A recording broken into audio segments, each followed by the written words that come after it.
하나님의 말씀과 은혜를 나누겠습니다. 오늘은 성령 강림 주일입니다. 성령 강림 주일은 사도행전 2장 1절 오순절에 성령께서 강림하심으로 교회가 시작된 날 기념하는 교회 절기입니다. 말하자면 교회 탄생일 정도에 해당한다고 할 수 있습니다. 예수님께서 십자가에서 죽으시고 승천하신 후에 마가의 다락방에 120문도들이 모여서 주님께서 기다리라고 하신 것, 그것을 기다리고 있었습니다. 주님께서 기다리라고 하신 것이 무엇이죠? 아버지께서 약속하신 것, 좋은 것, 이것을 기다리라고 하셨는데 그것이 바로 성령이었죠. 사도행전 1장 5절 보시면 요한은 물로 세례를 베풀었으나 너희는 몇 날이 못되어 성령으로 세례를 받으리라, 이렇게 하신 그 말씀을 따라서 이 제자들이 다 한 곳에 모여서 기다리고 있던 중에 호련히 하늘로부터 급하고 강한 바람 소리 같은 것이 들리고 그 소리는 그들이 앉은 온 집을 가득하게 채웠습니다. 그리고 이어서 그들의 눈에는 마치 불의 혀처럼 갈라지는 것들이 보였는데 그 불은 한 사람 한 사람 각 사람의 위에 하나씩 내려와서 앉았습니다. 그리고 그들은 모두 성령의 충만함을 받았습니다. 성령으로 가득하게 되었다, 그런 뜻이죠. 그 성령을 따라 그들이 입을 열어서 말하게 하셨습니다.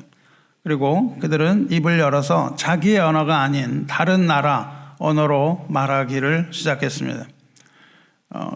각 나라의 방언으로 말하기 시작했다, 그렇게 되어 있습니다.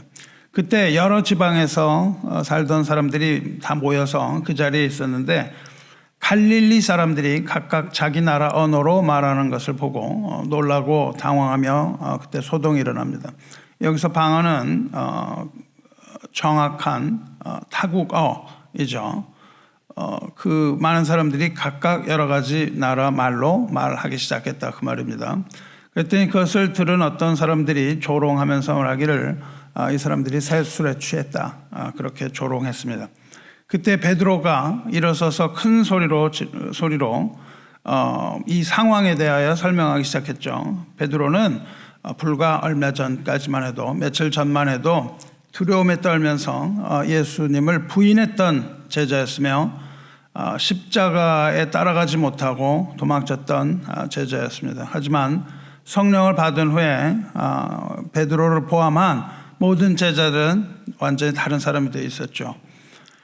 성령을 받은 베드로의 모습은 달랐습니다. 성령을 받은 베드로는 성령의 능력을 힘입어서 조금도 두려움이 없이 그 소동을 벌이고 있는 수많은 군중 앞에서 예수가 그리스도이심을 큰 소리로 담대하게 증거하게 됩니다. 이것이 성령의 권능을 받은 변화된 모습이고 이것을 우리는 사도행전에서 발견할 수 있습니다.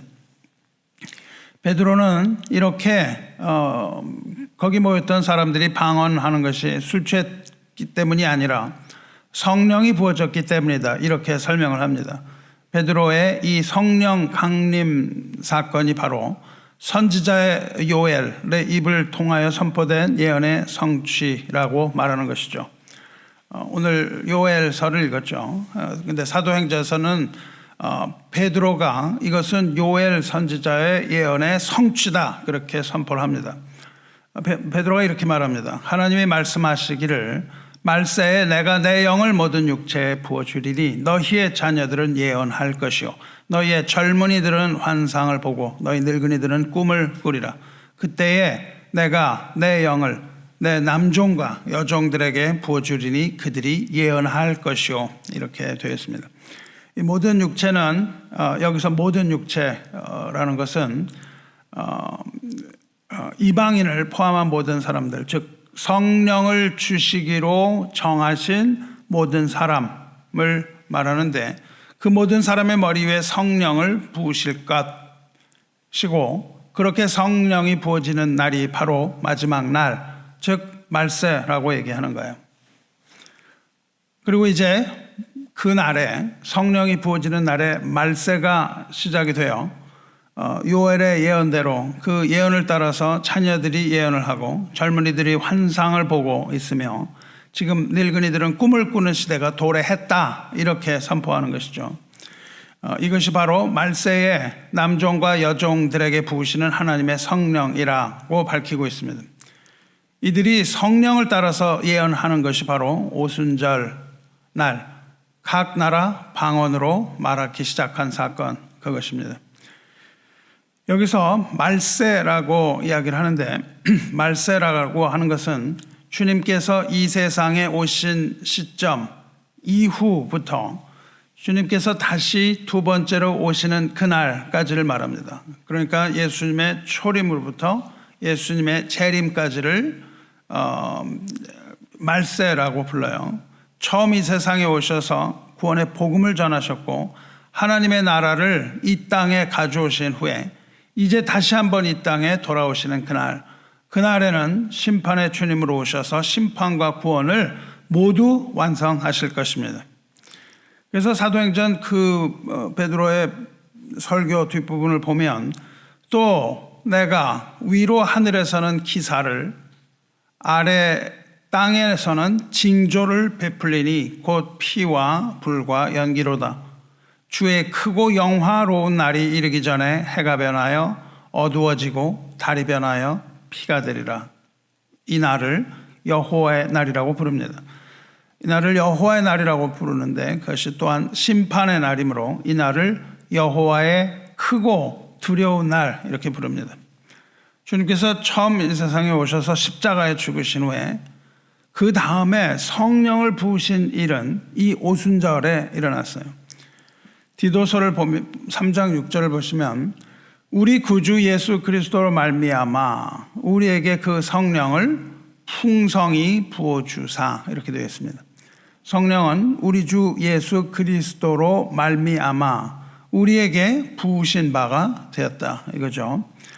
바울은 이 때를 가리켜서 이렇게 성령이 부어지는 그날을 뭐라고 부르냐 하면 우리 구주 하나님의 자비와 사람 사랑하심이 나타날 때라고 부릅니다. 주님의 자비와 사람을 사랑하심이 나타나는 그날, 그 날이 바로 뭐냐 하면 성령을 부으시는 날이다 그렇게 말해요. 그러니까 하나님께서 우리에게 성령을 부으시는 것은 오직 하나님의 자비와 하나님의 사랑의 발현이라고 말하는 거예요. 그리고 오순절 성령의 나타나심은 우리를 구원하시기 위함이라는 거예요. 우리를 구원하시되 우리가 행한 바 의로운 행위로 말미암지 아니하고 오직 그의 긍휼하심을 따라 중생의 씻음과 성령의 새롭게 하심으로 하셨나니 라고 말씀을 하세요. 이것이 바로 교회의 시작입니다. 교회의 시작은 하나님의 자비하심과 하나님의 사랑하심으로 성령이 부어짐으로 교회가 시작이 되었어요.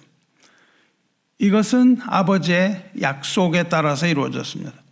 오순절 성령의 부어심에 따라서 교회가 시작되었다는 거예요. 그리고 성령의 일하심을 따라서 교회는 땅끝까지 퍼져나가기 시작하게 된 겁니다. 이렇게 시작된 교회와 성도는 여전히 성령의 인도하심을 따르고 있는 것이죠.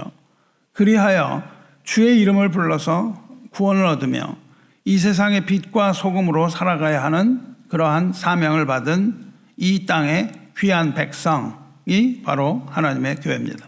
그리고 저 여러분 성도들입니다.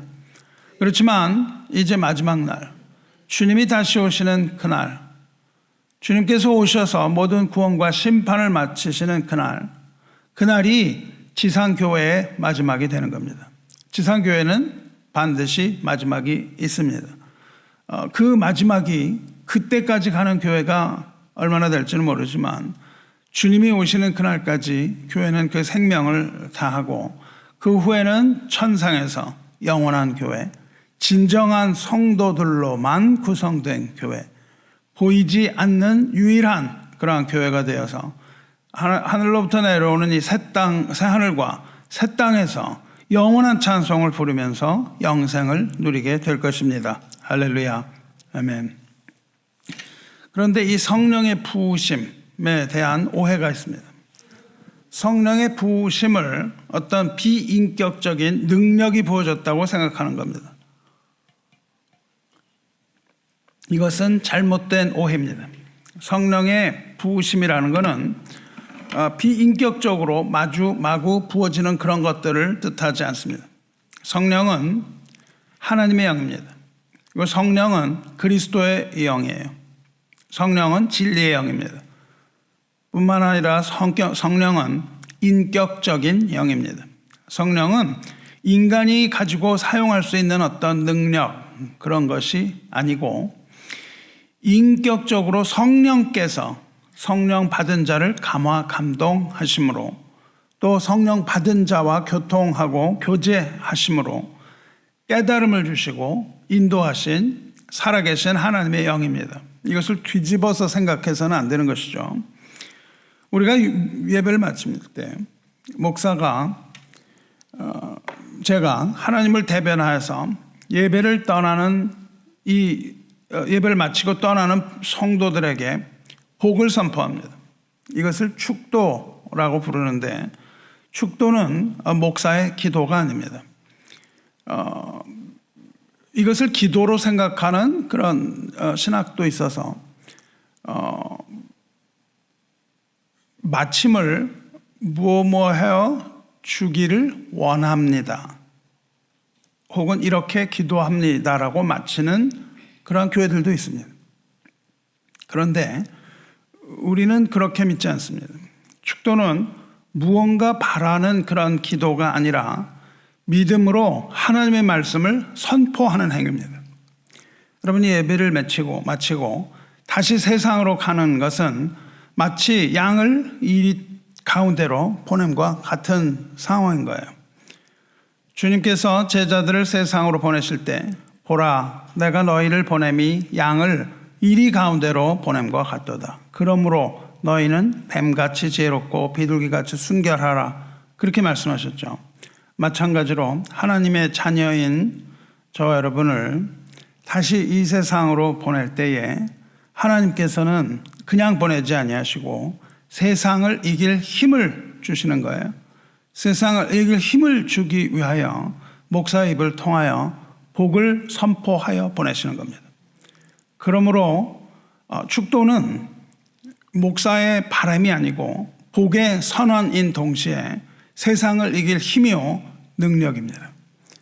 가끔 보면 이 축도 전에 예배를 마치고 떠나는 사람들이 있습니다. 눈을 감고 축도를 하니까 예배 마치기 전에 떠나기 가장 좋은 시간이죠. 이것은 잘못된 겁니다.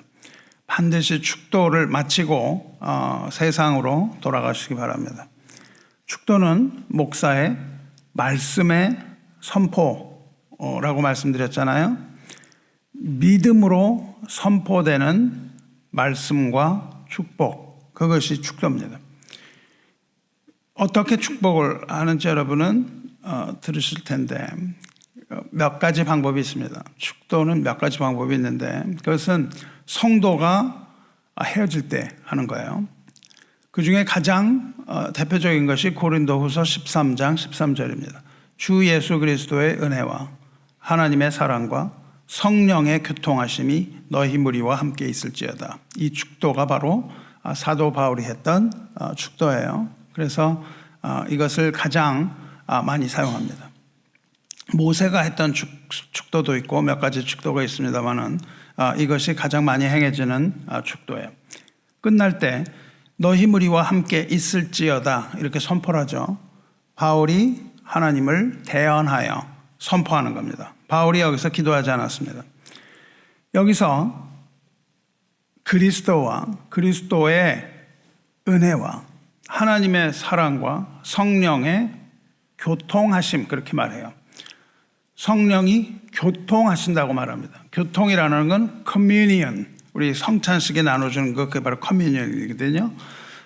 혹은 펠로우십 이렇게 번역합니다. 성령의 부으심은 하나님과 끊임없이 맺어지는 풍성한 교제고 영적인 소통이고 영적인 교통을 뜻합니다. 이 요엘의 예언은 하나님의 영이 만민에게 부어진 거예요. 그리고 모든 열방과 백성이 성령의 전이 되어 직접 교통하고 교제를 나누면서 하나님 앞에 나아가 하나님의 성령의 인도하심과 보호하심을 누리는 것을 뜻합니다. 그러니까 성령께서 우리를 인도하시고 우리를 보호하시는데 그것을 교통이라고 부르고 교제라고 불러요. 그러니까 성격과의 인격적인 교통을 말합니다. 그것은 성령의 지배요 통치를 말하는 거예요. 우리가 성령을 통치하는 것이 아니라 성령이 우리를 지배하고 통치하신다는 뜻입니다. 이렇게 성령의 지배를 받는 자가 바로 구원을 얻은 자라는 거예요. 왜냐하면 성령이 아니고서는 예수를 주라 시인할 수 없느니라 그렇게 말씀하셨기 때문이에요. 여러분이 진정으로 예수님을 구세주요 주님으로 고백을 한다면 여러분은 이미 부르심을 받은 자인 것이고 성령을 받은 사람인 것을 믿으시기 바라요. 성령은 바람이 부는 것처럼 임의로 부는 것처럼 우리가 어디서 왔다가 어디로 가는지 알지 못합니다. 그것을 나타내는 증거는 우리가 우리 입으로 예수가 그리스도라고 시인하는 것, 그것이에요.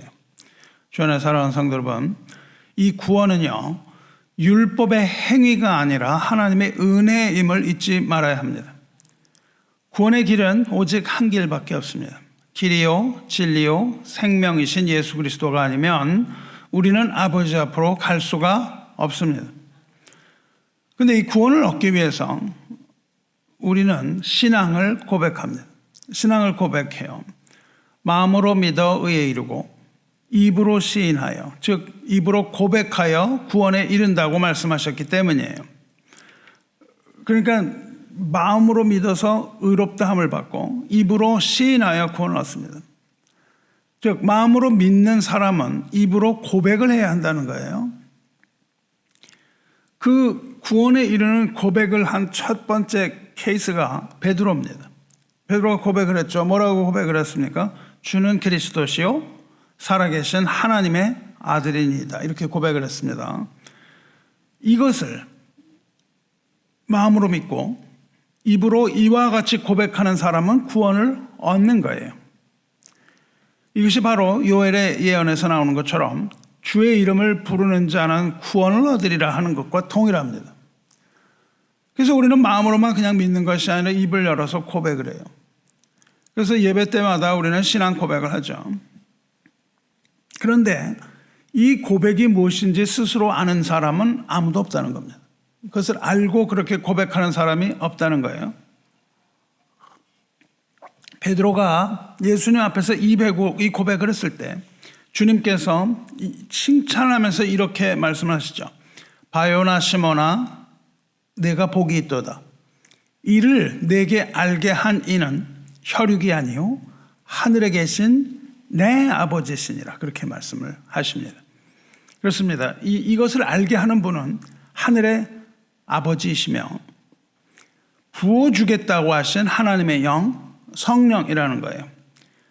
그러니까 성령을 받은 사람만이 이것을 알고 성령을 받은 사람만이 입을 열어서 이것을 고백할 수 있다는 거예요. 그러니까 우리가 인위적으로 입을 열어서 이것을 이야기한다고 되는 것이 아니라 성령이 우리에게 부어졌기 때문에 우리는 마음으로 주님을 믿게 되고 주님을 믿은 자는 입을 열어서 이것을 아는 사실을 고백하는 거예요. 그러므로 다시 말하면 성령이 부어진 자만이 구원을 얻는다고 말할 수가 있는 겁니다. 우리가 어떤 믿음을 가지고 나가서 구원을 요청하는 것이 아니라 성령이 먼저 우리에게 부어졌기 때문에 우리는 이와 같은 고백을 하고 믿음으로 구원을 얻는 거죠. 우리의 어떤 행위로도 우리를 죄와 사망에서 구원하지 못합니다. 오직 하나님의 은혜로만 구원을 얻을 수 있으며 그 길은 오직 예수 그리스도의 이름을 부르는 것 외에는 없음을 믿으시기 바랍니다. 예수께서 우리를 구원하신 그리스도시요 하나님의 아들인 이 사실을 여러분 믿으십니까? 이 사실이 믿어져요? 그러면 저와 여러분은 구원을 얻은 하나님의 자녀입니다. 만일 이 사실이 믿어지지 않는다면 이 사실을 깨닫게 해주시기를 기도합니다. 성령을 구하시기를 바라요. 하나님께서 긍휼하게 여기셔서 사랑으로 성령을 베풀어 주시기를 원합니다. 그리하여 주 안에서 거듭나게 되시기를 주님의 이름으로 축원합니다. 믿음으로 구원을 얻는 일은 즉각적인 거예요. 성령이 우리에게 부어지는 것도 즉각적인 겁니다. 구원을 얻은 후에 또다시 구원을 얻는 일이라는 건 없어요. 구원이 주어졌다 말았다 주어졌다 말았다 이런 것이 아니라는 겁니다. 구원은 일회성으로 일회의 단숨에 일어나는 거예요. 구원을 얻는다는 것은 마치 캄캄한 밤에 전등불을 켜는 것과 같습니다. 스위치 누르면 바로 불이 들어오는 거예요. 스위치를 눌러서 불이 들어오면 순간적으로 빛을 보게 되는 거예요. 이것을 우리는 성령의 빛을 받았다 그렇게 표현합니다. 여러분 성령의 빛을 받으셨습니까? 그런데 우리가 성령의 빛을 받았는데 성령의 빛을 받고도 우리는 아직 성령의 빛을 받고 캄캄한 방에 불이 켜졌다 할지라도 우리는 여전히 그 방에 있는 거예요. 구원을 받았다 할지라도 우리는 여전히 이 땅을 살아간다는 뜻입니다. 어두움의 영이 지배하고 있는 이 세상을 계속해서 살아가야만 하는 거예요. 하지만 성령이 임하고 구원을 얻은 자는 더 이상 흑암의 자녀가 아니고 빛의 자녀로서 이 어두운 세상을 살아가고 있다는 것을 여러분이 깨달으셔야만 하는 겁니다. 빛의 자녀에게는 성령이 있기 때문에 어두운 세상을 살아가는데 어렵습니다. 그 어두운 곳을 빛의 자녀가 살아간다는 건 대단히 어려운 거예요. 이 악한 세상을 살아갈 때 빛의 자녀는 근심하게 되는 겁니다. 구원을 얻는다 해도 여전히 이 세상을 따르려는 자신 때문에 그래요. 그래서 자기 자신과 끝없는 투쟁을 벌이면서 이 땅을 살아가고 있는 거예요. 우리가 이 땅에서 그 어두움의 땅을 발로 디디고 살고 있기 때문에 그렇습니다. 성령의 빛을 받지 못한 사람에게는 그러한 근심이 없습니다. 세상을 즐기고 세상을 따라서 그냥 살아갈 수가 있는 거예요. 오히려 그것을 쫓아가죠. 하지만 성령의 빛을 받은 사람은 그것을 쫓아가는 데 있어서 굉장히 부담스럽게 여기는 것이죠. 이 사실이 로마서 7장에 잘 나와 있죠. 바울이 어떻게 되었습니까? 바울은 예수님을 박해했죠. 그런데 다메섹으로 가는 길에 예수님을 만나게 됩니다. 거기서 빛을 봐요. 거기서 빛을 봅니다. 그리고 눈이 감기게 되었습니다. 빛을 본 바울은 예수님을 주님으로 받아들이고 구원을 얻습니다. 그러니까 바울이 구원을 얻은 시점은 언제일까요? 예수님을 만났던 그 시점에 빛을 받았죠. 그리고는 그리스도의 사도로서 어마어마한 일을 하는데 어디서 하냐면 이 땅에서 한다고요. 그래서 수많은 일을 합니다. 그래서 로마서를 쓴다고요. 그 중에 하나가 로마서를 집필하는 일이었죠. 로마서를 멋지게 써요. 1장, 2장, 3장, 4장, 5장, 6장. 무슨 얘기를 합니까? 의인은 행위가 아니라 오직 믿음으로 구원을 얻는다. 이 사실. 이 소위 말하는 신학 용어로 이신칭의라고 하는 이 교리를 설파해요. 로마서 1, 2, 3, 4, 5, 6을 읽으면 아주 강하고 아주 아름다운 어조로 이신칭의의 교리를 기록하게 되고 이것을 읽은 수많은 사람들을 구원으로 인도하게 됩니다. 그래서 로마서를 읽고 구원을 받았다는 사람이 많아요.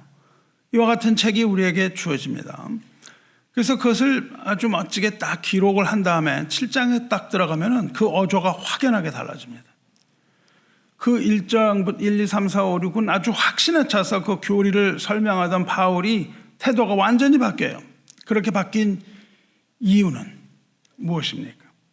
그 앞에서 말한 모든 것, 그것을 실천하지 못하고 있는 자신을 발견하기 때문이에요.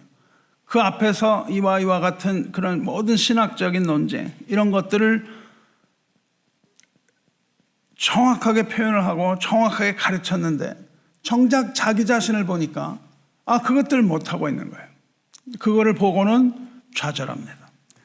18절에 뭐라고 돼요? 내 속 곧 내 육신에 선한 것이 거하지 아니하는 줄을 아노니 원함은 내게 있으나 선을 행하는 것은 없노라.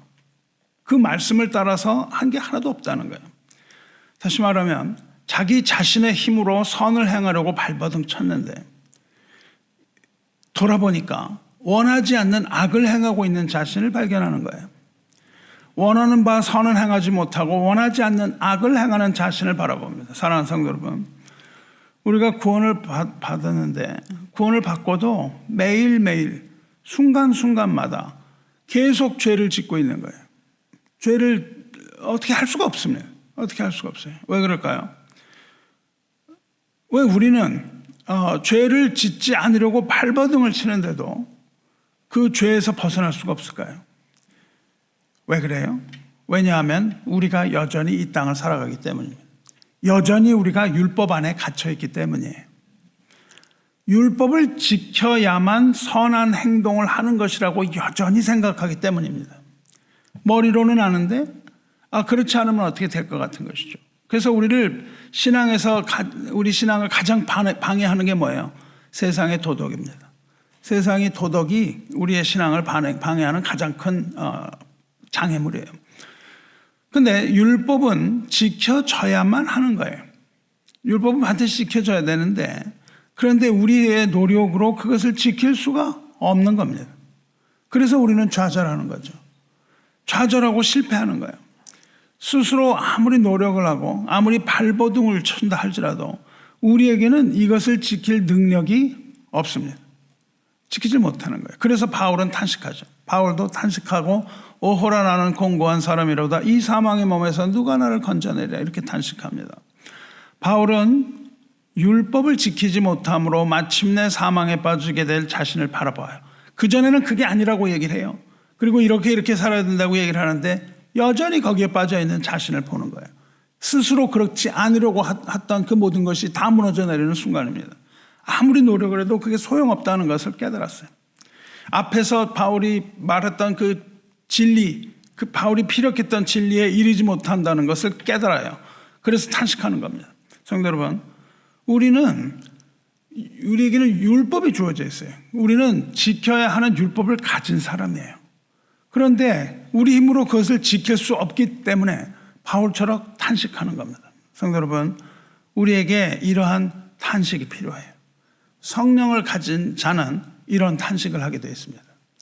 바울이 이렇게 탄식하였던 것은 그가 예수를 만나지 못했기 때문이 아니라 구원받지 못했기 때문이 아니라 성령을 받지 못했기 때문이 아니라 오히려 성령을 가졌기 때문에 그 탄식을 하게 되는 것이죠.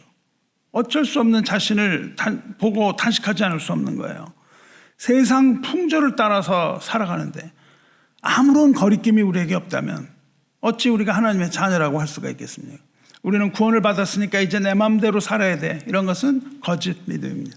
그렇지 않아요. 구원을 받은 자는 그것이 두려워서 괴로워서 견딜 수가 없게 되는 거예요. 하나님의 자녀라면 성령이 있는 사람이라면 반드시 이러한 탄식 가운데 빠지지 않을 수가 없는 겁니다. 그래서 우리는 그것을 오히려 감사하는 거예요. 그래서 바울이 그것을 그렇게 오호라 나는 공고한 자로다 그러놓고 바로 이어서 뭐라 그러냐면 감사하리로다 그렇게 얘기를 하거든요. 이렇게 탄식하던 바울에게 성령이 충만하게 되는 것이죠. 성령을 가졌던 바울에게 이제 성령의 충만함이 부어지는 것이 7장과 8장 사이의 일입니다. 성령이 충만하게 부어지니까 바울이 이제 깨달음을 얻는 거예요. 바울의 깨달음은 이렇게 기록하죠.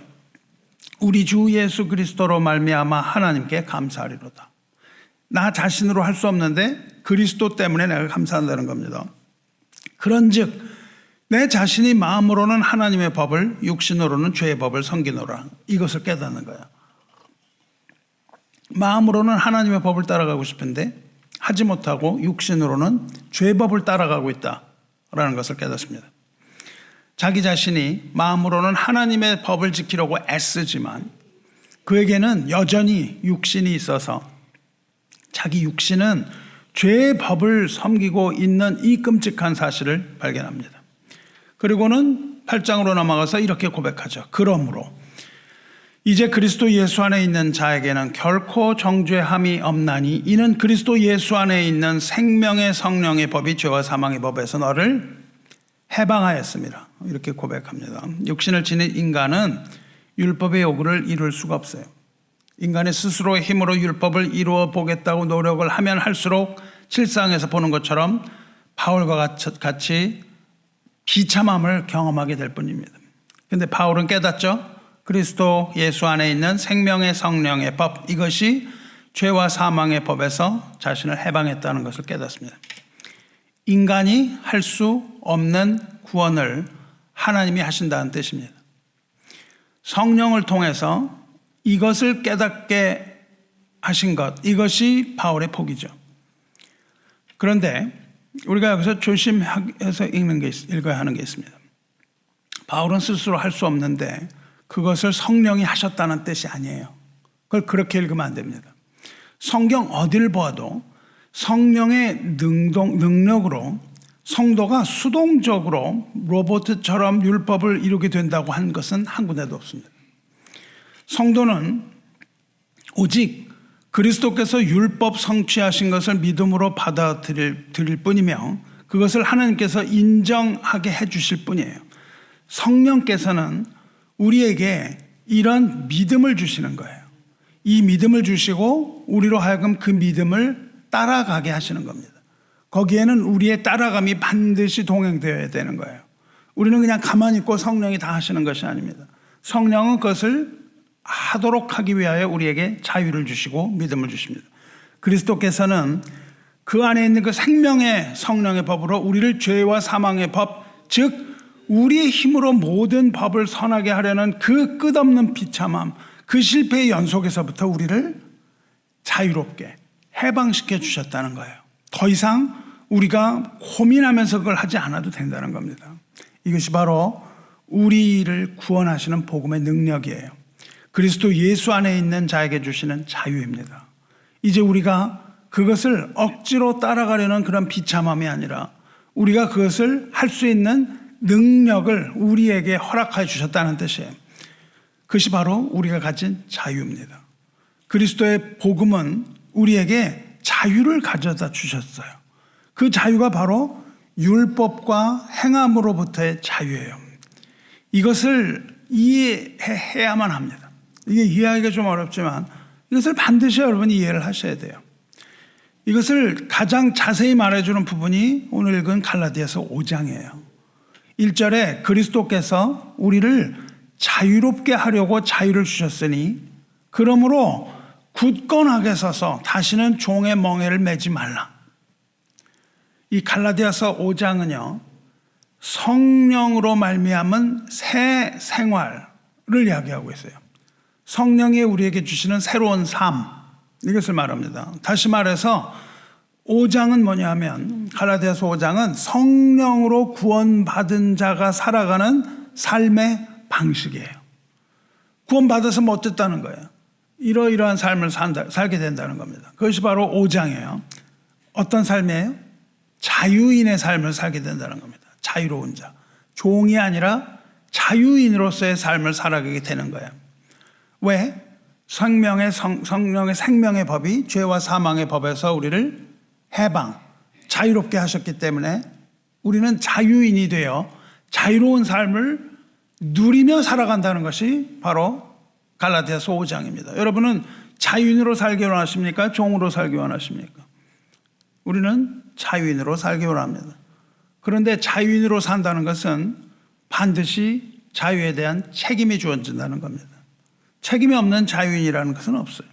인간은 오직 예수 그리스도를 통한 하나님의 은혜, 이 하나님의 은혜를 통해서만 죄와 율법의 멍에서 벗어날 수가 있는 거예요. 은혜가 아니고서는 우리는 벗어날 수 없습니다. 우리가 스스로 자유롭게 될 수가 없는 거예요. 그렇게 해서 우리는 이제 예수 그리스도를 믿음으로 어떤 속박도 받지 않고 참된 자유를 누릴 수 있는 거예요. 이것이 그리스도 안에 있는 자유의 본질이에요. 우리의 능력으로는 자유를 만들어낼 수가 없습니다. 죄와 율법의 사슬을 끊어내려고 하면 할수록 그것은 더 조여오는 거예요. 끊어내려고 할수록, 수갑을 풀려고 하면 더 조입니다. 풀어내려고 하면 할수록 속박이 더 그 사슬이 조여 들어와요. 율법을 지킴으로 율법 안에서 의로워지려고 하는 자는 그것이 불가능하다는 것을 깨닫고, 그러한 자는 은혜에서 떨어진 자이며 그리스도에게서 끊어진 자라고 말하고 있습니다. 우리에게 필요한 것은 뭐예요? 자유를 만들어내는 능력이 아니에요. 우리는 자유를 만들어내려고 애를 쓰는 그런 것이 아니라 그리스도께서 주신 자유의 반석 위에 굳게 서서 자유를 누리는 거예요. 우리는 자유를 만들어내려는 노력이 아니라 우리에게 주신 자유를 누리면서 자유롭게 살아가는 겁니다. 그리하여 우리는 그 자유 안에 계속해서 머무는 것, 이것이 하나님의 뜻입니다. 더 이상 어떠한 도덕적인 삶을 살려고 몸부림치는 그러한 삶이 아니라 기쁨의 복음 안에서 기쁨을 누리면서 살아가는 것, 이것이 바로 생명의 성령의 법이에요. 거기는 기쁨의 자유, 자유의 기쁨이라는 것이 반드시 연결이 되어 있습니다. 성도 여러분, 우리는요, 구원받은 자는 이 자유를 위하여 부르심을 얻은 사람이에요. 그렇지만 그리스도 안에서 얻은 이 자유는 방종을 뜻하는 것이 아니라는 뜻입니다. 무책임하게 그냥 막 살아가면 되는 게 아니에요. 구원을 받았으니까, 이제 내가 율법으로부터 자유롭게 됐으니까 이제는 자유인으로 내가 마음대로 살아야 되겠다, 이렇게 되는 것이 아니죠. 여러분, 감옥에서 풀려난 사람이 자유인이라 그래서 막 죄를 짓고 돌아다니면 어떻게 됩니까? 그것은 자유인이 아닙니다. 그것은 반드시 다시 감옥에 갇히게 되겠죠. 만약에 이 세상에서 법이 사라지면 어떻게 돼요?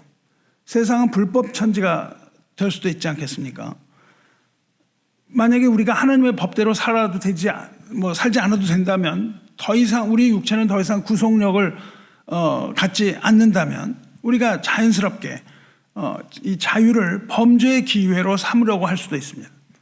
그냥 우리 속박하는 율법이 없어졌으니까 마음대로 살아도 된다는 거예요. 그러지 말라는 것이죠. 그래서는 안 된다는 겁니다. 갈라디아서 13절에 형제들아, 너희가 자유를 위하여 부르심을 입었으나 그러나 그 자유로 육체의 기회를 삼지 말고, 이렇게 말해요. 육체의 기회로 삼지 말고 오직 사랑으로 서로 종노릇하라. 여기서 기회를 삼는다는 거냐, 호심탐탐 공격의 어떤 기회를 노리는 그 적군의 모습을 형언하는 겁니다. 무슨 쥐를 잡으려고 노리고 있는 고양이, 이런 거예요. 그러니까 쥐가 조금만 허점을 보이면 어떻게 돼요? 금방 덮치죠. 이것은 마치 작전 명령을 기다리는 적군의 모습 같은 거예요. 육체의 기회라는 거는요, 육상 선수가 이 출발 신호를 기다리는, 그 출발 신호를 기다리는 육상 선수 같은 거예요. 그래서 언제든지 뛸 준비가 되어 있는 겁니다. 우리가 그런 자유를 가진다면 우리 본성이 한마디만 하면 우리는 그것을 따라가는 거예요. 그렇게 되면 안 된다는 거죠.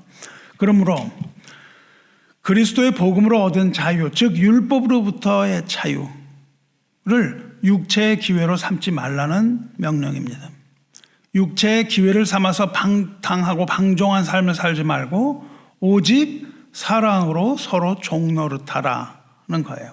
근데 여러분, 도대체 이런 궤변이 어디 있어요? 세상에 이런 궤변이 어디 있습니까? 1절에서는 뭐라 그랬죠? 종노릇하지 말라. 그래 놓고는 이제 와갖고 뭐라 그럽니까? 종노릇하라. 이런 걸 어떻게 우리가 이해를 하겠습니까? 종노릇하지 말라, 종노릇하라. 이제 서로 종노릇하라. 이런 궤변 같은 말이 어디 있겠어요? 그러나 우리가 이것을 깨닫는다면 이건 서로 모순되는 말이 전혀 아닙니다. 오직 귀 있는 자는 이것을 듣고 깨닫는 것이에요. 보통은 이것을 깨닫지 못하고 궤변이라고 말하면서 물리치죠.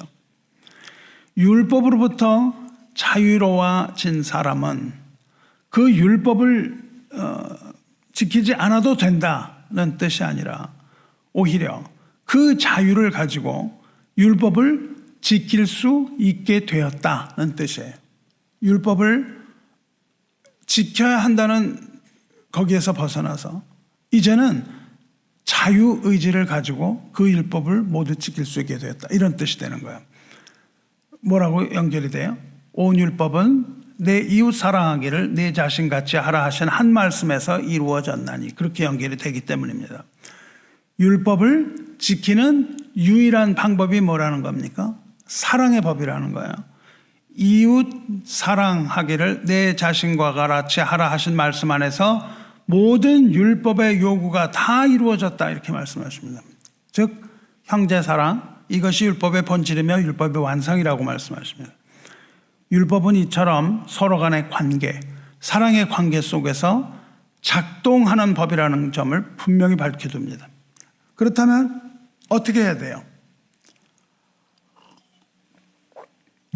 결국 사랑하라는 말로 다시 연결이 되잖아요. 어떻게 해야 돼요? 최선을 다해서 우리가 서로 사랑해야 될까요? 최선을 다해서 모든 힘을 다 써서 우리가 사랑하려고 노력해야 될까요? 아니라는 겁니다.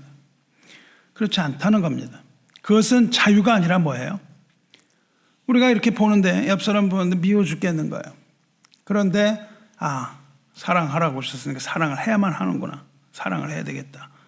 이것이 뭐죠? 자유가 아니고 또다시 율법의 종으로 되돌아가는 거예요. 자, 이걸 내가 해야 되니까 나는 하기 싫은데도 불구하고 이것을 하려고 최선의 노력을 다 해야 되겠다. 성공할 수가 있습니까? 없습니까? 없다는 거예요. 오호라 나는 공고한 자로다로 다시 돌아가는 겁니다. 그렇게 되면 이것은 할 수도 없는 일이고, 이 할 수도 없는 일을 스스로 지키려는 헛된 노력에 불과하다는 겁니다. 할 수가 없다는 거예요. 사랑하는 성도 여러분, 이것처럼 어려운 것이 없지 않습니까? 그런데 이것을 하지 못하면 살지 못한다고 얘기하는 거예요. 사랑하지 않으면 살지 못한다는 겁니다. 산다는 말이 뭐예요? 구원을 얻는다는 거예요. 사랑하지 못하면 구원 얻지 못한다는 거예요. 이런 무서운 말이 있습니다. 율법을 지키지 않으면 구원 얻지 못한다, 이거죠. 그런데 율법을 지키지 않으면 구원 얻지 못하는데요, 율법을 스스로 지키려고 하면 그것도 구원 얻지 못한다는 딜레마가 걸리는 거예요. 지키지 못하면 구원 얻지 못하는데 스스로 지키지 못하면 그것으로도 살지 못해요. 왜냐? 스스로 지키려고 하면 그것을 지킬 수가 없기 때문에, 지킬 능력이 없기 때문입니다. 마찬가지로 서로 사랑하지 않으면 살지 못한다는 거예요. 그러나 사랑하려고 노력을 무진 애를 써도 살지 못한다는 겁니다. 왜냐하면 그런 식으로는 진정한 사랑에 이룰 수 없기 때문에. 여러분, 사랑하려고 노력을 해보세요. 과연 사랑할 수 있습니까? 사랑할 수 있어요? 원수를 사랑하는데 사랑은커녕 화가 나죠. 분노하고 또다시 좌절하는 겁니다. 이것을 계속 반복하는 다람쥐 쳇바퀴 도는 일을 하고 있는 거예요. 그럼 어떻게 해야 되는 거예요? 거기에는 오직 한 길밖에 없다는 겁니다. 무엇을 말합니까? 갈라디아서 5장이 성령 안에서 자기를 부인하라는 거예요. 그렇게 할 수 있는 자기를, 할 수 있다고 생각하는 자기를 부인하는 거예요. 주님께서는 이것을 뭐라고 그러셨어요? 누구든지 나를 따라오려거든 자기를 부인하고 각각 자기 십자가를 지고 나를 따르라고 하셨어요. 그것을 바울은 지금 다시 말합니다. 파라프레이즈. 뭐라고 말해요? 16절에 내가 이르노니, 사랑하라고 말해놓고요, 내가 이르노니 너희는 성령을 따라 행하라, 그렇게 말합니다. 성령을 따라 행하라. 성령을 따라 어떻게 하라고요? 행하라. 그리하면 육체의 욕심을 이루지 아니하리라. 성도분, 이것을 잘 들으시기 바라요. 멸망으로부터 구원받는 유일한 방법은 성령을 따라 사는 겁니다. 성령을 따라 행하라는 말은 성령 안에서 걸어가라, 즉 성령 안에서 살아가라는 뜻입니다. 성령 안에 머물라는 뜻이에요. 성령 안에 머물면서 계속하여 그 상태를 유지하라는 거예요. 그런데 여러분, 이것이 명령형인 것을 잊으면 안 됩니다. 명령이라는 것은 뭡니까? 내가 그것을 할 수도 있고 하지 않을 수도 있는 거예요. 선택이 주어져 있습니다. 하라. 누가 여러분에게 이것을 하라 그랬을 때 여러분 선택하죠. 자유인이라면 여러분은 이제 자유를 얻은 몸이에요. 그러므로 이 명령을 받아들일 수 있고 받아들이지 않을 수도 있습니다. 성령을 따라 행하라. 그게 무슨 말이야? 그러면서 그렇게 하지 않을 수도 있고, 내가 그 말에 순종하여 그 말씀대로 살 수도 있습니다. 그렇지만 그리스도 안에서의 참된 자유라는 건 뭐예요? 그것을 선택하는 겁니다. 무엇으로? 내게 주어진 자유를 가지고, 내게 주어진 자유를 가지고 하나님의 말씀을 선택하여 행하는 거예요. 사랑하지 못하게 하는 일들을 거부하고, 사랑하지 못하게 하는 것들이 있을 거 아니에요. 나를, 내 마음속에 걸리는 것, 그것들을 나의 마음으로 거부해야 되는 거예요. 그리고 성령의 음성을 듣는 겁니다. 즉 여기에는 무엇이 있냐면 육체 일에 대한 나의 거부가 있다는 거예요. 내가 스스로 거부하는 것이 아니라 성령을 따라서, 성령이 나에게 말씀하심을 따라 내가 그것을 따라 행함, 즉 그것은 거기에 대한 완강한 거부예요. 나의 힘으로 거부할 수 없는 것인데 그리스도 예수 안에 있는 성령의 감화와 감동, 그리고 교통하심을 따라서 끊임없이 내가 성령의 음성을 들으면서 그 성령의 음성에 순종하여 가는 것, 이것입니다. 여러분, 성령과 함께 사는 것은 성령 안에 머무는 일이에요. 성령 안에 머무시기를 주님의 이름으로 축원합니다. 또 성령을 따라 행하라는 말은 성령과의 깊은 교제가 있다는 것을 의미합니다. 지금 이 시간 성령께서는 저와 여러분의 삶 가운데에 새 생명을 탄생시키시고 생명을 유지하는 성령의 사역을 감당하고 계시는 거예요. 이 서로 사랑하라는 것은 우리에게 주신 부담이 아니고요, 우리에게 생명을 주시기 위한 거예요. 그것을 위하여 성령께서는 부단히 탄식하며 우리에게 그것을 명령하고 계십니다. 로마서 8장 11절 보면요, 예수를 죽은 자 가운데서 살리신 이의 영이 너희 안에 거하시면, 성령이죠, 성령이 우리 안에 거하시면 그리스도 예수를 죽은 자 가운데서 살리신 이가 너희 안에 거하시는 그의 영으로 말미암아 너의 죽을 몸도 살리시리라. 다시 말하면 성령이 우리 가운데 거하시면 성령께서 죽어야 할 우리 몸을 다시 살리신다는 거예요. 그것을 위하여 우리와 교통하시고 교제하시고 우리에게 끊임없는 부담을 주시는 거예요. 그리고 서로 사랑하라는, 서로 종노릇하라는 이것을 주십니다. 그리고 우리에게 그 자유의지를 가지고 행할 수 있도록 우리를 도와주시는 것이죠. 성령께서 우리 안에서 우리의 죽을 몸을 살리신다는 뜻이에요. 생명의 성령입니다. 성도는 성령을 따라 행할 뿐만 아니라 성령께서 우리 자신을 다스릴 수 있도록 성령에게 우리의 마음과 뜻과 생각을 맡기는 거예요. 그것이 자유입니다. 우리에게 주어진 자유를 어떻게 해요? 하나님께 반납하는 겁니다. 하나님께서 우리를 사용하시도록 우리의 자유를, 우리의 자유 의지를 가지고 하나님께 반납할 수 있잖아요. 우리가 그것을 하나님께 돌려드리는 겁니다. 그리고 성령께서 우리를 지배하시도록 그렇게 드리는 거예요. 예를 들어 보면 이런 거죠. 여러분이 오늘 예배를 드리러 왔는데요, 야, 이거 예배 안 드리면 큰일 날 것 같으네. 예배 안 드리는 게 무슨 큰 죄를 짓는 것 같이 생각이 들어요. 그래서 예배를 드리지 않으면 너무너무 찜찜한 거예요. 오늘 뭐 일이 있는데. 그래서 억지로 예배를 드리려고 하는 겁니다. 억지로 그냥 안 하면 안 될 것 같이. 그래서 예배를 드리려고 해요. 그리고 다른 사람한테도 얘기합니다. 주일 성수를 해야 돼. 예배를 나와야 돼. 이런 마음에서 예배를 드린다면 이것을 우리는 율법주의라고 그런다고요. 그것이 어떤 주어진 규칙인데 그 규칙을 내가 스스로 억지로 지키려는 거예요. 근데 그리스도 안에서 자유를 얻은 자는 이런 식으로 예배드리지 않는다고요. 예배를 드리고 드리지 않는 건 누구의 몫입니까? 나의 몫이에요. 내 개인의 자유라고요. 그런데 진정한 자유를 가진 자는 그 자유의 의지를 가지고 어떤 상황이든지 언제나 예배를 선택하는 겁니다. 나는 언제나 예배를 선택해요. 내가 이것을 해서 어마어마한 손해를 봐요. 지금 가장 나의 인생에 커다란 어떤 계약을 해야 돼요. 근데 이거를 내가 못하면은 엄청난 재산을 내가 손해를 봐요. 하지만 나는 예배를 선택합니다. 자유의지를 가지고 예배를 선택하는 거예요. 예배를 드리지 못하게 만드는 그 모든 상황, 그리고 마귀가 우리를 예배드리지 못하게 하는 모든 만들어내는 유혹들, 이런 것들을 우리는 자유의지로서 거부하는 거예요. 어떤 수동적인 그런 것이 아니라 우리는 우리에게 주신 자유를 가지고 우리를 억누르는 이 모든 것들을 다 이기고 그리스도 안에서 예배를 선택하는 겁니다. 그런 자는 예배를 절대 빠질 수가 없는 거예요. 어떤 일이 일어난다 할지라도 나는 이 예배를 절대 포기할 수 없다라는 의지적 선택을 하는 겁니다. 그리스도 안에서 예배를 선택하는 것, 여러분 생각을 해보세요. 억지로 나오는 것이 아니라, 어떻게 될까 봐 두려워서 나오는 것이 아니라, 이 기쁨을 가지고 나의 선택은 예배밖에 없다는 것을 가지고 나오는 것이야말로 하나님을 기쁘시게 하는 참된 자유의 발로라고 할 수 있지 않겠어요? 이러한 자는 핑계가 없습니다. 핑계가 없어요. 언제나 나는 예배 아니면 살지를 못하는 겁니다. 어떤 사람은 말이죠, 예배 드릴 때 헌금을 준비해요.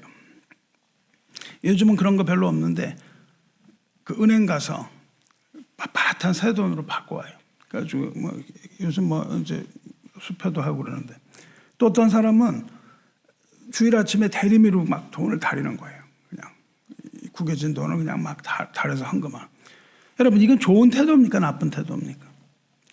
이렇게 그냥 막 그냥 이건 좋은 태도기도 하고 나쁜 태도기도 해요. 만일 하나님을 사모하는 마음으로 기쁨으로 그것을 한다면 그건 기쁜 것이고 좋은 일입니다. 하나님 기뻐하실 일이죠. 근데 이것을 어떤 복을 얻기 위한 투자의 동기, 나의 정성으로 이렇게 해가지고 복을 얻기 위한, 이거는 자신을 위한 겁니다. 그건 하나님께 드리는 것이 아니죠. 그건 좋은 일이라고 할 수 없어요. 근데 더구나 그것이 좋은 일이라 할지라도 이렇게 해야 된다고 다른 사람한테 요구하는 것. 너는 왜 헌돈을 하나님께 드리니? 이것을 다리미로 드려야 되잖아. 이렇게 막 강압적으로 하는 것. 이것을 우리는 율법주의라고 그런다고요. 그렇게 하지 않으면 악한 것처럼 되기 때문에 그러죠. 헌금은요, 이처럼 율법에 의해서 하는 게 아닙니다. 11조 안 내면 무슨 벌을 받을 것 같은 것, 이런 것들이 아니죠. 그런 인색함이나 억지로 하는 게 아니라 어떻게 하라고 말씀하셨어요? 자유로이. 각각 자기 마음에 정한 대로 하는 것이죠. 하나님은 즐겨내는 자를 사랑하신다 그랬단 말이죠. 그러니까 우리는 어때요? 우리의 헌금으로 내 신앙 정도를 측정할 수가 있는 거예요. 스스로에게 물어볼 수 있습니다. 이게 마음이 아깝다? 이거 이상은 내가 마음이 아까우면 거기까지죠. 나는 거기까지가 나의 신앙입니다. 이 헌금을요, 여러분 마음의 중심을 살펴보는데 사용하시면 좋을 것 같아요. 만약에 이것이 아까우면 헌금하지 않는 게 좋습니다. 아깝지 않은 범위 내에서 헌금하시기 바라요. 내 신앙의 정도에 따라서 헌금하시기 바라요. 지갑은 거짓말하지 않죠, 그죠? 지갑은 거짓말하지 않습니다. 헌금 액수가 나의 수입이나 이런 것들을 다 포함해서 그것이 자기 신앙의 척도가 된다고 볼 수 있습니다. 단 이것을 자기 신앙의 측량에만 사용하셔야 돼요. 이것을 남의 무슨 타인의 신앙을 측량하는데 사용하시면 안 됩니다. 스스로를 돌아볼 때 그렇게 할 수 있다는 거예요. 즉 우리에게 헌금은 자유입니다. 율법으로 적용하지 마시기 바라요. 그러나 그 자유로 나는 선택을 하게 되어 있습니다. 이것이 나의 것이 아니고 하나님의 것이라는 고백을 하면서 선택을 하는 거예요. 그래서 내가 식당에 가서 20불을 내는데 하나도 아깝지 않은데 헌금 20불을 내는 게 아깝다면 나의 신앙은 한 끼 식사값만도 못한 게 되는 것이죠. 여러분, 헌금은 자유에 따라서, 자유의지에 따라 선택하는 것이고 주일 성수도 자유의지에 따라 선택하는 겁니다. 하지만 성령이 안에 있다면 우리는 그것을 자유의지로 하나님의 뜻에 따른 선택을 하겠죠. 17절 보시면 육체의 소욕은 성령을 거스리고 성령은 육체를 거스르나니 이 둘이 서로 대적함으로 너희가 원하는 것을 하지 못하게 하려면, 성령을 따라 행하면 어떤 일이에요? 육체의 욕심을 이루지 아니하리라 말씀하셨어요. 이룬다는 게 무슨 뜻이죠? 완성한다는 뜻이에요. 성공한다는 거예요. 육체가 시키는 거에 성공해야. 즉 욕심이 생겨도 욕심이 이끌리는 대로 완전히 끌려가지는 않는다는 겁니다. 우리가 욕심이 생기면 그걸 자꾸 하려고 하죠. 하지만 성령을 따라 행하면 그것이 성공하지 못하는 거예요. 본성이 이끄는 것이. 욕심도 우리를 잡아당기고 있죠. 근데 성령 안에 머물면 욕심은 우리 안에서 그 목적을 이룰 수 없다는 겁니다. 이것이 성령의 법이에요. 성령의 충만함을 누리시기 바라요. 여러분 안에 육체가 55%면 성령을 따라갈 수가 없어요. 육체가 45%고 성령이 55%면 성령을 따라갈 수 있습니다. 우리 가운데에 육체도 항상 존재한다는 걸 잊지 마시기 바라요.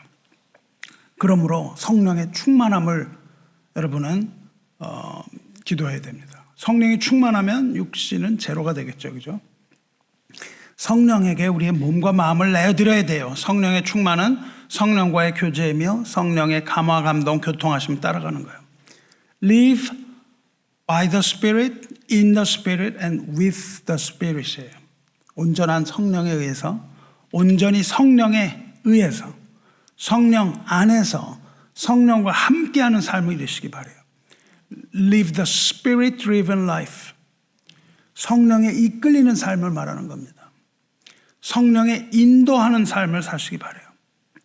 무릇 하나님의 영으로 인도함을 받는 사람은 곧 하나님의 아들이라. 성령의 인도함을 받는 사람이 누구예요?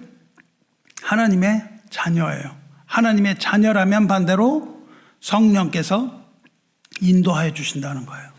성령의 인도함을 받기 위하여 여러분 기도를 게을리해서는 안 되는 겁니다.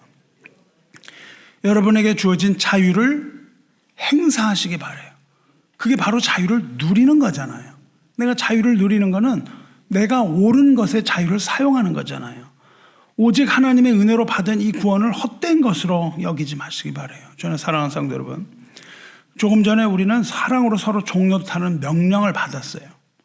그러므로 우리는 서로 사랑해야 합니다. 하지만 우리의 힘으로 할 수 없다 그랬어요. 어떻게 하는 거냐고 말씀드렸어요. 어떻게 하라고요? 성령을 따라 행하라는 답을 우리는 들었습니다. 만일 성령을 따라 행하지 않는다면 그 결과는 끔찍한 육체의 일이에요. 그래서 19절에 뭐라고 그럽니까? 육체의 일은 분명하니 곧 음행과 더러운 것과 호색과 우상 숭배와 주술과 원수 맺는 것과 분쟁과 시기와 분냄과 당짓는 것과 분열함과 이단과 투기와 술취함과 방탕함과 또 그와 같은 것들이라. 전에 너희에게 경계한 것 같이 경계하노니 이런 일을 하는 자들은 하나님의 나라를 유업으로 받지 못할 것이요. 생명이 없다는 뜻입니다. 성령을 따르지 않음으로 짓는 육신의 죄가 이렇게 나누어져요. 크게 볼 때 어떤 겁니까?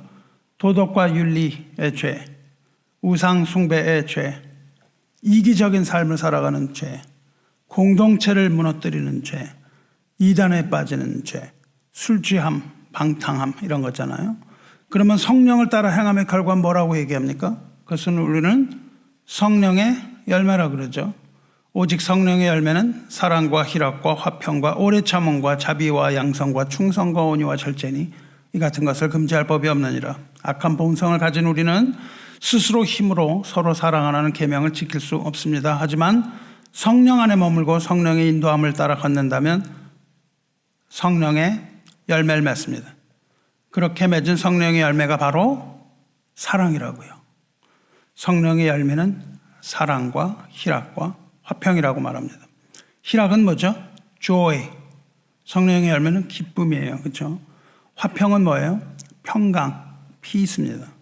성도 여러분, 여러분이 기쁨과 평강이 어디에서 나오는지 아세요? 기쁨과 평강은 성령의 열매입니다. 기쁨과 평강이 어디에서 나오나요? 어디에서 나올 것 같아요? 하늘에서 떨어지는 거죠. 하늘의 기쁨, 하늘의 평강이라고 그랬으니까요. 무엇으로부터 나오죠? 로마서 15장 10절에 13절에 소망의 하나님이 모든 기쁨과 평강을 믿음 안에서 너희에게 충만하게 하사 그렇습니다. 그렇게 말씀하십니다. 무엇으로부터 기쁨과 평강을 얻어요? 믿음으로부터. 그리고 뭐라고 그러시냐면 성령의 능력으로 소망이 넘치게 하시기를 원하노라. 그렇게 말합니다. 기쁨과 평강은 믿음에서 나옵니다. 믿음이 없으면 기쁨이 없어요. 그렇죠? 좌절하는데 무슨 기쁨이 있어요? 믿으니까 평화가 있죠, 마음에. 온전한 믿음을 가지면.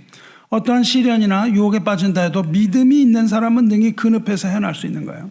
믿음을 잃으면 사망에 이르게 되는 것이죠. 소망을 잃어버리니까요. 그래서 믿음은 기쁨과 평강을 가려다 줘요. 성령을 따라 사는 사람은 믿음이 충만하게 된다는 것이죠. 그 믿음은 그 안에서 기쁨을 가져다 주고 믿음 안에서 기쁨을 얻으면 비로소 우리 마음에 평안이 찾아오게 된다는 겁니다. 그리고 성령의 능력으로 우리 안에 뭐가 넘쳐요? 소망이 넘쳐요. 왜? 믿음이 있으니까. 우리에게 믿음이 없으면 소망이 있을 수 있나요? 없습니다. 소망이 있기 위해서 반드시 우리에게 필요한 것은 믿음입니다. 그렇죠?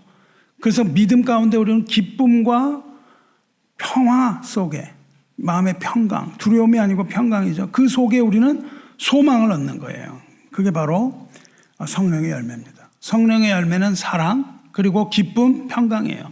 그리고 기쁨과 평강은 믿음에서 나오는 거고 또 다른 열매가 소망이죠. 그러니까 무엇이 열매입니까? 믿음이 있으면 소망을 놓치지 않고 믿음과 소망과 사랑이 하나라는 뜻입니다.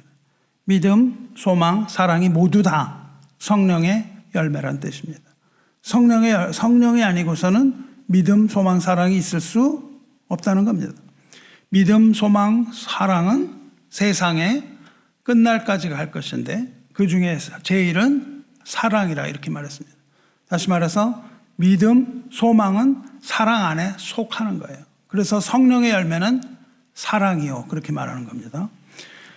성령의 나머지 열매들 그것들은 모두 관계에 관한 거예요. 이 모두가 사랑의 열매를 나타내는 특징들, 즉 사람과 사람, 형제 사이의 관계, 이게 열매입니다.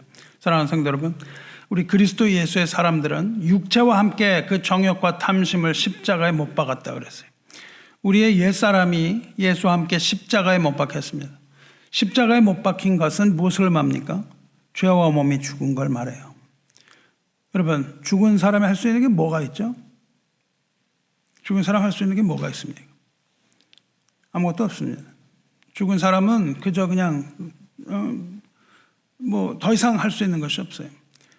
종 노릇을 할 수가 없다는 거예요. 그리스도 안에서 죽은 자는 더 이상 육체 안에서 죄에게 종 노릇할 수 없습니다. 죄가 우리를 건드려도 죽은 자는 대답이 없어요. 자기를 부인하고 십자가에 못 박은 자는 죄에 대해서 죽었습니다. 하지만 하나님에 대하여는 살았다고 선포하고 있는 거예요. 할렐루야. 우리는 십자가에 못 박힌 자는 죄에 대하여 죽어서 죄가 건드리면 반응하지 않지만 하나님에 대해서는 살아있기 때문에 하나님이 요구하시는 것에 대해 반응하는 자라는 뜻입니다. 그러므로 하나님에 대하여 사는 자는 성령의 인도하심을 따라서 하나님의 자녀의 삶을 살게 될 것이며 이러한 삶은 성령의 열매로 알게 된다는 것입니다. 그리스도의 예수의 사람들은요, 육체와 함께 그 정욕과 탐심을 십자가에 못 박았다고 얘기했어요. 못 박는다 혹은 못 박을 것이다 라고 얘기 안 합니다. 못 박았다는 건요, 과거 완료 능동태예요. 무슨 말인가요? 누가 못을 박았다는 거예요? 내가 못을 박았다는 겁니다. 못을 내가 박아야 되는 거예요. 못이 박혔다가 아니고 못을 박았다는 거예요. 다시 말해서 그 못 박은 것은 못 박은 그 사람의 행동이에요. 우리의 의지를 가지고 우리를 못을 박는 겁니다. 예쁜 성을 우리가 죽이는 거예요. 거룩한 성령의 열매를 맺는 거예요. 이것은 수동적인 행위이지만 수동적인 것이 아니고 그리스도 예수 안에서 얻은 자유를 행사하는 것. 이래서 이해가 좀 어렵죠. 그러니까 이 일은 뭐냐면 우리가 그렇게 노력하여 이루어가는 것이 아니라 이미 완료된 형태입니다. 완료됐어요. 다시 말해서 우리가 얻은 이 자유의지는요, 우리가 스스로 얻은 게 아니고 그것은 오직 십자가에서 주님께서 이루신 결과라는 것을 잊어서는 안 되는 거예요. 십자가가 아니고서는 이 자유를 우리에게 행사할 수 있는 게 아무것도 없습니다. 오직 예수님께서 십자가에서 죽으셨기 때문에 이미 그것이 완료된 거예요.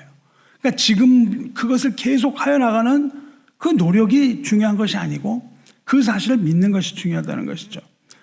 우리가 성령으로 살면 성령으로 행해야 돼요. 이것이 바로 구원받은 자가 살아내야 하는 새로운 삶의 원리입니다. 이것이 새로운 삶으로서 지켜야 하는 규범이에요. 이것이 우리 새로운 삶의 고백이 돼야 됩니다. 이 고백이 돼야 돼요. 행함이 없는 믿음은 그 자체가 죽은 거예요. 우리 삶 속에서 이 행함의 열매, 성령의 열매가 나타나지 않는다면 우리는 구원받지 못한 자입니다. 한 번 구원은 영원한 구원, 그런 거짓말에 속지 마세요. 그것은 질문 자체가 성립이 되지 않습니다. 한 번 구원이라는 질문 자체가 틀렸어요. 은혜로 구원받은 자가 있고 구원받지 못한 자가 있는 거예요. 거기에 성령의 열매가 나타나지 않는다는 건 구원받지 못했음을 뜻합니다. 한 번은 구원을 받았다 떨어지거나 그런 의미가 아닌 거예요. 구원받은 백성이라면 성령의 탄식을 따라 끊임없이 번뇌하고 또한 고통을 하지만 마침내 성령의 인도하심을 따라 성령의 열매를 맺게 되는 겁니다. 성령의 열매가 그만큼 중요해요. 사랑하는 성도 여러분, 우리를 인도하시는 성령의 철저하게 순종함으로 성령의 열매 맺고 성령으로 행하시기 바라요. 이것이 우리 믿음의 증거입니다. 이것이 천국에 들어가는 징표입니다. 천국에 들어갈 때 하나님께서는 열매를 보겠다고 그러셨어요. 믿음을 보겠다고 안 하셨습니다. 믿음을 보겠느냐? 믿음 보기가 참 어렵습니다. 하지만 우리는 열매를 보여야 되는 거예요. 헛된 영광을 구하여 서로 노엽게 하거나 서로 투기하지 말지니라. 헛된 영광은 뭐예요? 자기 자신을 높이는 영광이에요. 자신의 영광을 구하지 말고 하나님의 영광을 구해야만 합니다. 하나님의 영광은 성령을 따라서 살고 성령을 따라서 행하는 삶을 말하죠. 왜 그럴까요? 왜냐하면 그래야만 열매를 맺게 하시는 이가 하나님인 것을 인정하는 겁니다. 우리가 스스로 열매 맺지 못하죠. 누가 열매 맺게 하세요?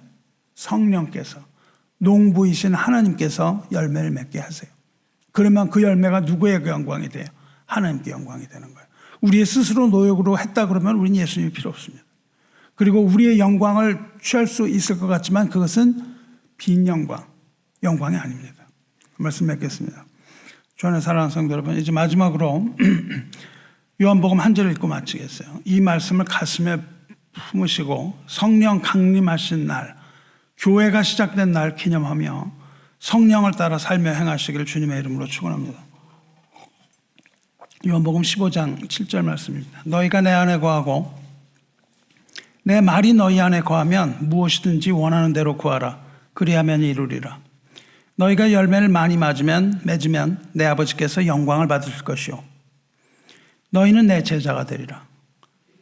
아버지께서 나를 사랑하신 것 같이 나도 너희를 사랑하였으니 나의 사랑 안에 거하라. 내가 아버지의 계명을 지켜 그의 사랑 안에 거하는 것 같이 너희도 내 계명을 지키면 내 사랑 안에 거하리라. 내가 이것을 너희에게 이름은 내 기쁨이 너희 안에 있어 너희 기쁨을 충만하게 하려 함이라. 내 계명은 곧 내가 너희를 사랑한 것 같이 너희도 서로 사랑하라 하는 이것이니라. 이제 우리는 이 계명을 어떻게 받아들여야 하는지 오늘 배웠습니다. 이제 우리 배운 대로 순종하시기를 축원합니다. 기도하겠습니다. 사랑과 은혜의 하나님 아버지, 오늘 예배 통하여 은혜를 또한 베풀어 주신 하나님께 감사와 존귀를 올립니다.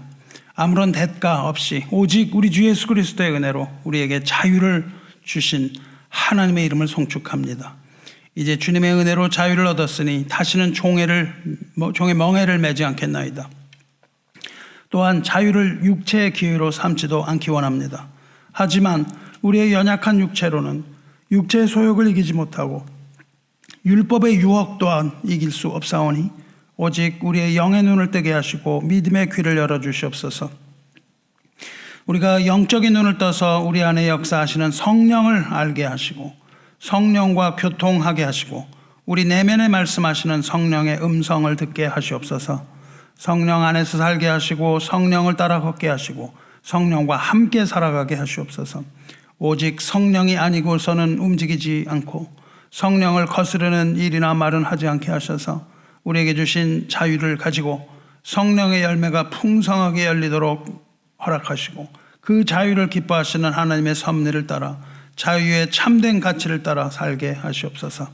이제 헛된 영광을 구하여 서로 노엽게 하거나 서로 투기하거나 분쟁하는 것이 아니라 오직 그리스도의 사랑 안에서 성령의 열매 맺게 하시옵소서. 사랑의 열매 맺게 하시옵소서. 열매 맺게 하시는 포도나무이신 우리 주 예수 그리스도의 능력의 이름으로 기도드리옵나이다. 아멘.